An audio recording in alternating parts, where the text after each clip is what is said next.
from the Gospel of John, the 13th chapter, beginning with the first verse. It was just before the Passover feast. Jesus knew that the time had come for him to leave this world and go to the Father. Having loved his own who were in the world, he now showed them the full extent of his love. The evening meal was being served, and the devil had already prompted Judas Iscariot, son of Simon, to betray Jesus. Jesus knew that the Father had put all things under his power, and that he had come from God and was returning to God. So he got up from the meal, took off his outer clothing, and wrapped a towel around his waist. After that he poured water into a basin and began to wash his disciples' feet, drying them with the towel that was wrapped around him. He came to Simon Peter, who said to him, "Lord, are you going to wash my feet?" Jesus replied, "You do not realize now what I am doing, but later you will understand." "No," said Peter, "you shall never wash my feet." Jesus answered, "Unless I wash you, you have no part in me." "Then, Lord," Simon Peter replied, "not just my feet, but my hands and my head as well." Jesus answered, "A person who has had a bath needs only to wash their feet. His whole body is clean. And you are clean, though not every one of you." For he knew who was going to betray him, and that was why he said not everyone was clean.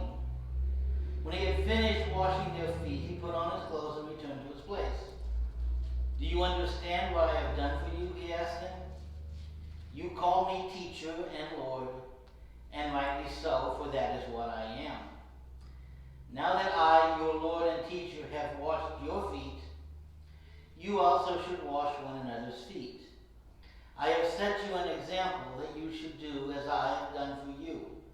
I tell you the truth, no servant is greater than his master, nor is a messenger greater than the one who sent him. Now that you know these things, you will be blessed if you do them."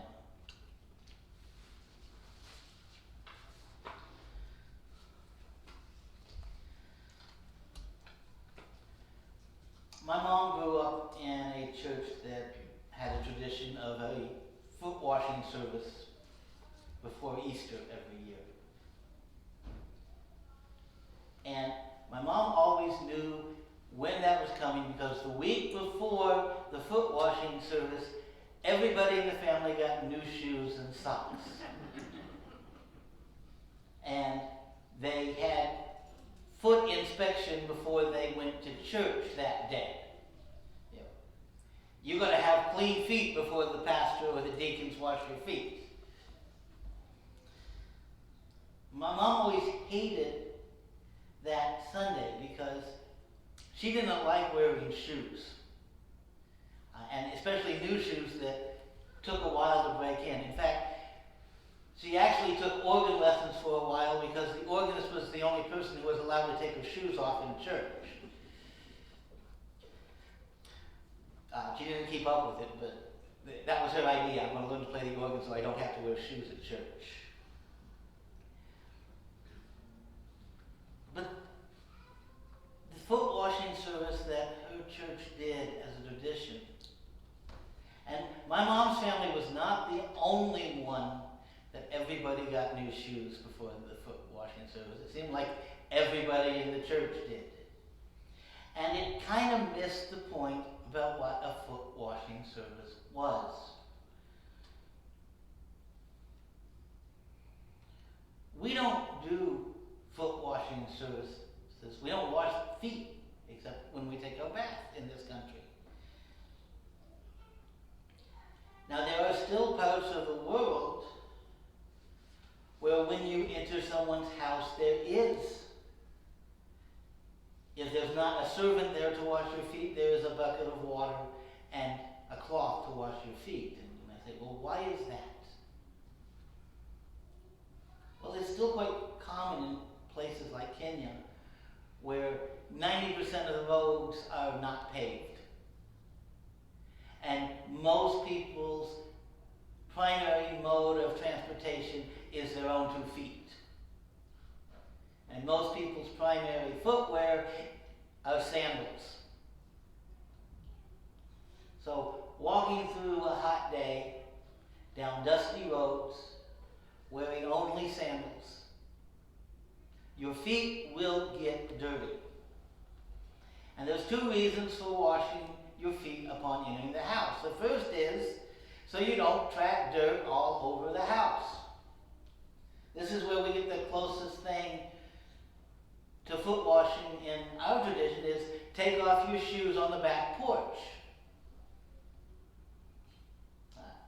Anybody that lives on a farm knows that rule. If you didn't know that rule, Mom's going to make sure you know that rule.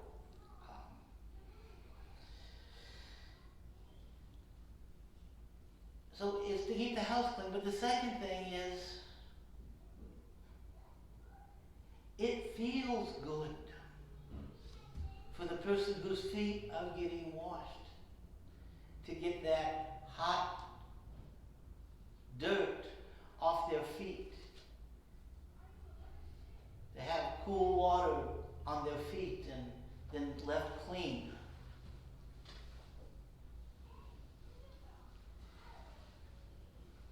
Now, we can learn a few things by the context of this story. The dinner is about to be served when this happens. This is unusual that it had taken this long for somebody to wash people's feet.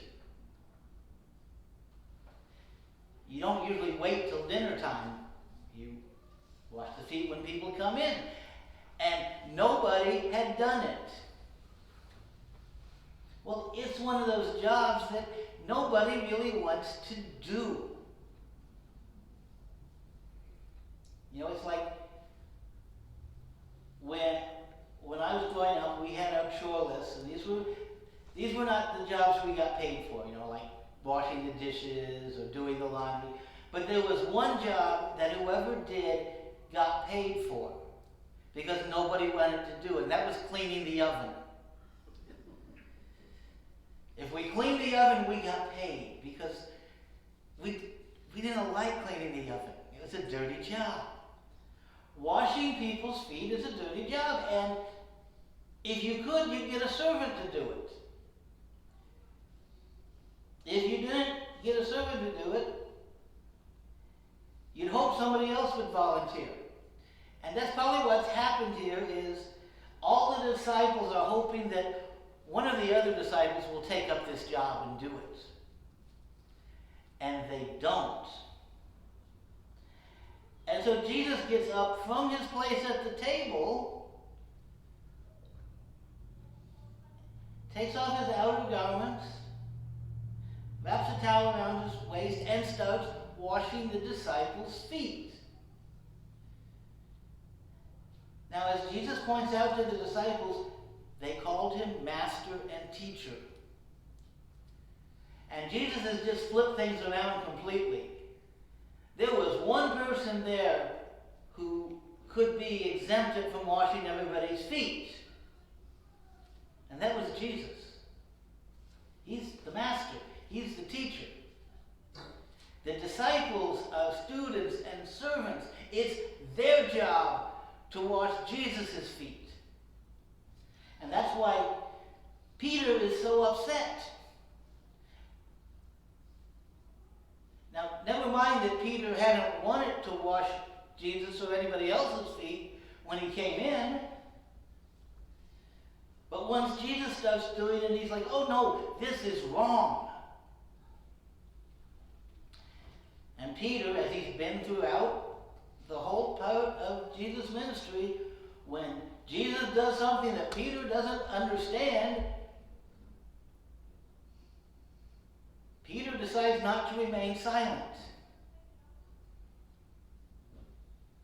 Now,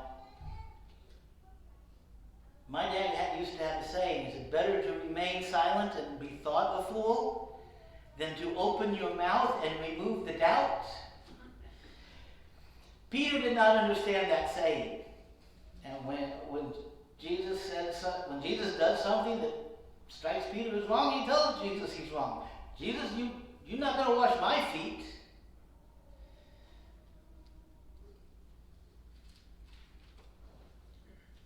And Jesus says, you're not going to understand this now. Later you will. The other thing we learn from the context is at this time, Jesus knows that Judas is going to betray him. And he washes Judas' feet as well. Judas is still there. He leaves later.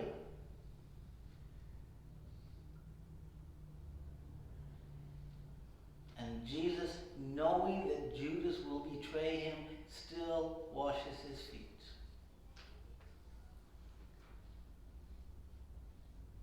And he says, I have set an example for you. Now the example is not that we should wash each other's feet literally. Because that's not something we do in this culture.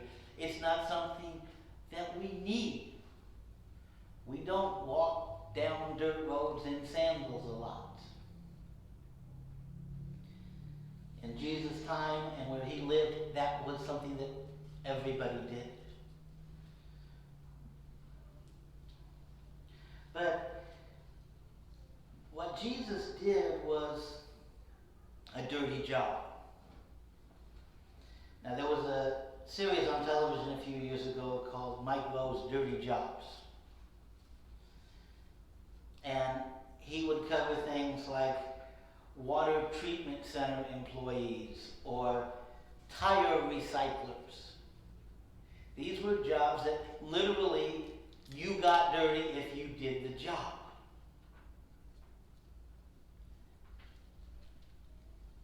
And these were jobs that were important jobs to be done. I mean, we're all glad that we have water treatment centers, even though none of us probably want to work at one.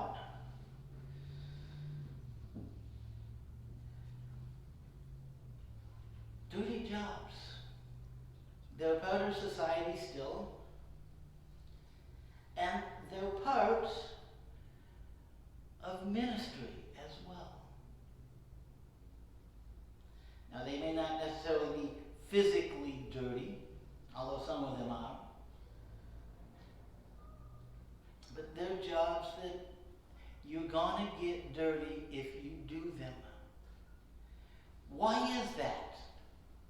Well, it's simple. The world is a messy place. Some would even say it's a messed up place. And you can't clean it up without getting dirty yourself.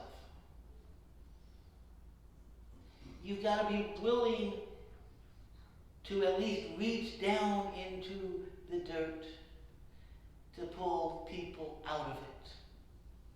You're going to get your hands dirty.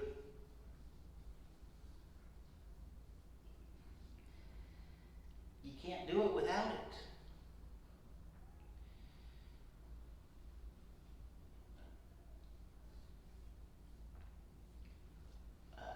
I know how many of you know Pastor Deborah Cooper from Sheridan at the Church of God. She and another small group of women started a ministry in Kokomo. And to do this ministry, they ended up, about 4 of them, going to strip clubs and dance halls in Kokomo every weekend. This group of Christian women going and witnessing to the dancers.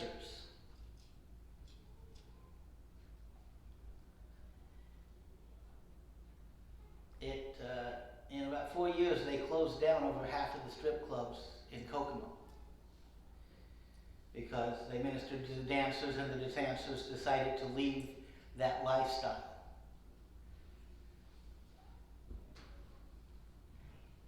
They had to be willing to get dirty, to get their hands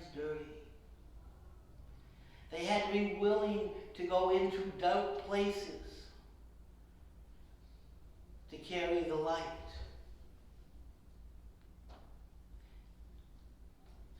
But they succeeded.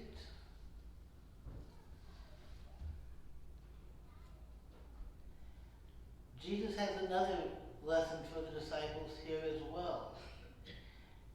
And that is, he's going to change the way things work. The servant is the one with authority. Now, I've seen this work one time in the secular world. Back when I was still working at Walmart, I was on overnight shift, and we come in one night, and some customer apparently got upset with the store and decided to go in the men's bathroom and smear poop on everything. And I mean the walls as far as they can reach, the floor, the mirrors, the sinks, everything. And so the day shift just put an out of order sign on the bathroom and left it for night shift. Well, it's reported at the meeting, and you can just see the look of horror on our cleaning crew's faces that somebody's going to have to go clean this up. And I don't know how they decided. Somebody drew the short straw and was assigned to go clean it up. And he goes and he puts on the protective equipment, the mask and the face shield and the gloves and the suit. And he walks in the bathroom, and already in the bathroom was our overnight manager in protective equipment starting to clean it up. Now, nobody liked him. He was a former officer in the United States Marine Corps, and many times we felt he was trying to treat us like we were his soldiers and not his employees.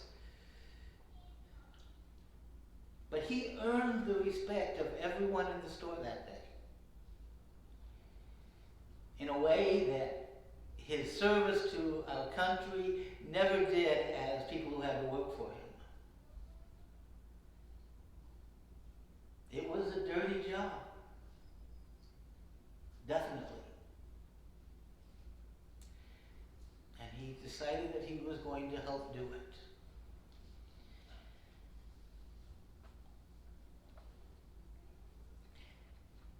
God never promised that doing ministry was going to be easy or pleasant or clean.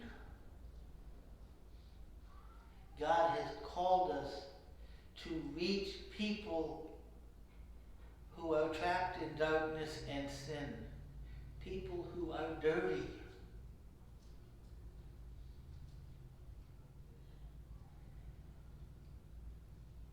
The work we have to do is important. It may not always be pleasant.